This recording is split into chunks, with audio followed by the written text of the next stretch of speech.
ऋणविमोचना मन्त्रम्।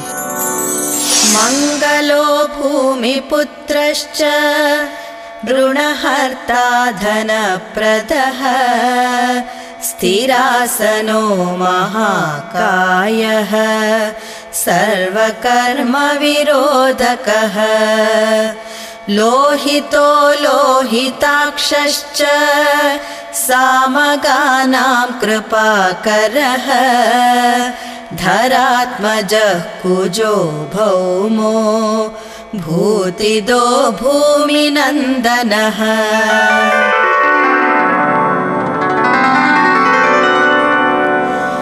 अंगारको यमश्चैव सर्वरोगापहारकः वृष्टे कर्तापहर्ता च सर्वकामफलप्रदः एतानि कुजनामानि नित्यं यः श्रद्धया पठेत् ऋणं न जायते तस्य धनं शीघ्रमवाप्नुयात्।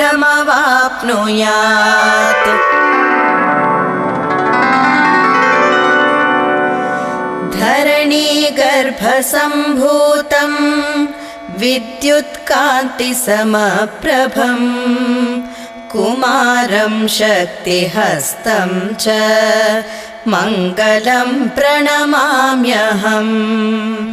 स्तोत्रमङ्गारकस्यैतत् पठनीयं सदा नृभिः न तेषां भौमजा पीडा स्वल्पापि भवति क्वचित्।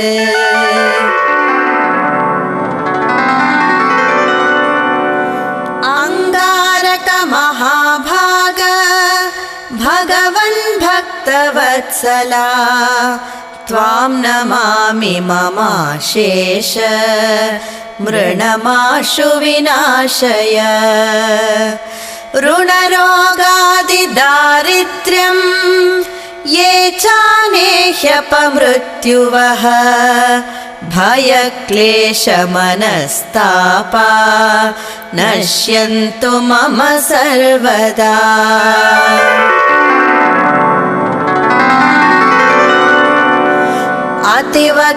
अतिवक्त्रदुराराध्य भोगमुक्तजितात्मनः तुष्टो ददासि साम्राज्यं रुष्टो हरसि तत्क्षणात्।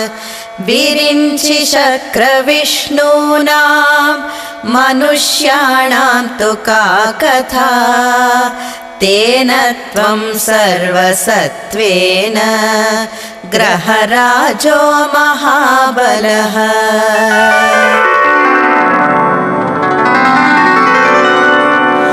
पुत्रान् देहि धनं देहि त्वामस्मि शरणं गतः ऋणदारिद्र्यदुःखेन शत्रूणां च भयात् ततः।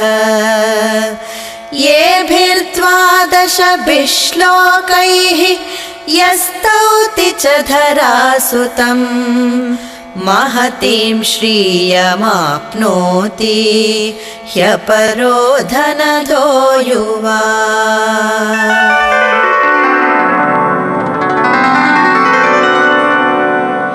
मंगलो भूमिपुत्रश्च ऋणहर्ता धनप्रदः स्थिरासनो महाकायः सर्वकर्मविरोधकः लोहितो लोहिताक्षश्च सामगानां कृपाकरः धरात्मजः कुजो भौमो भूतिदो भूमिनन्दनः।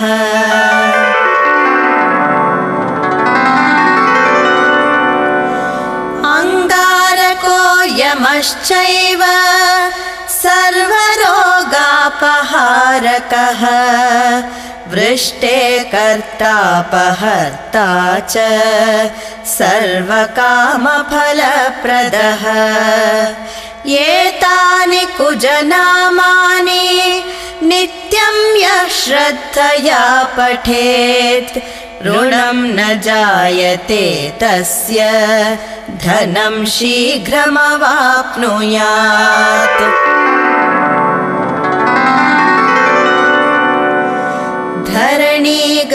धरणीगर्भसम्भूतं विद्युत्कान्तिसमप्रभं कुमारं शक्तिहस्तं च मङ्गलं प्रणमाम्यहम् स्तोत्रमङ्गारकस्यैतत् पठनीयं सदा नृभिः न तेषां भौमजा पीडा स्वल्पापि भवति क्वचित्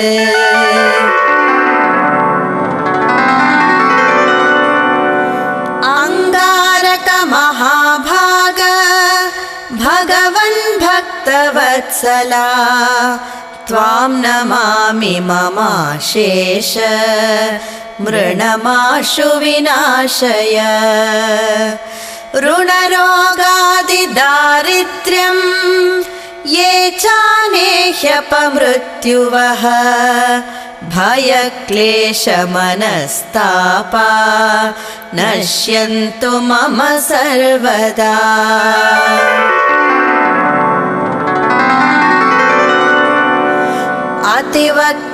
अतिवक्त्रदुराराध्य भोगमुक्तजितात्मनः तुष्टो ददासि साम्राज्यं रुष्टो हरसि तत्क्षणात् विरिञ्चि शक्रविष्णूनां मनुष्याणां तु का कथा तेन त्वं सर्वसत्त्वेन ग्रहराजो महाबलः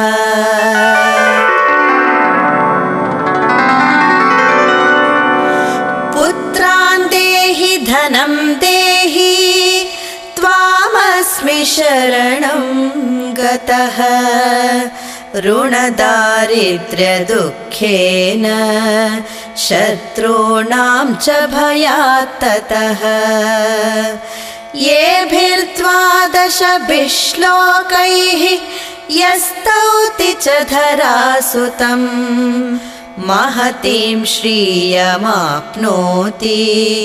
ह्यपरो धनदो युवा।